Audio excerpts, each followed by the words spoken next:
नमस्कार PT creation हेरेर बस्नुभएका सम्पूर्ण दर्शक महानुभावहरूमा आज पनि हामी एउटा विषयवस्तु लिएर उपस्थित भएको छौँ। आजको विषयवस्तु रहेको छ समूहवाचक, भाववाचक र द्रव्यवाचक नामहरूलाई गुड भाषामा कसरी भन्न सकिन्छ भन्ने विषयमा।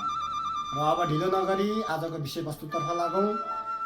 हजुरहरूले भिडियोलाई हेरेर, सुनेर र सँगसँगै बोलेर भिडियोलाई अन्तिमसम्म साथ दिनुहोला। धन्यवाद। सुन,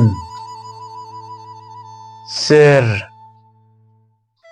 नुन, छ, चामल, ढे, दूध, होम, मसी, नक्छ,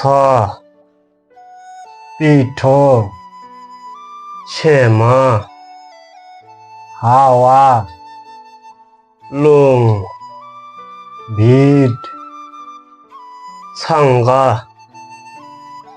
बथान, ख्यु,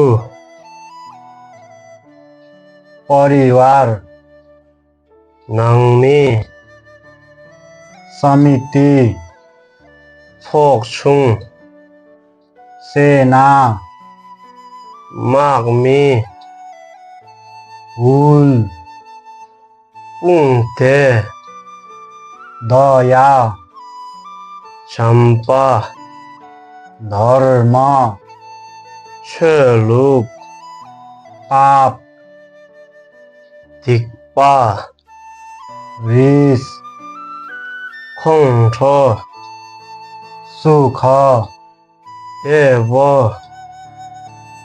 मासु, स्या,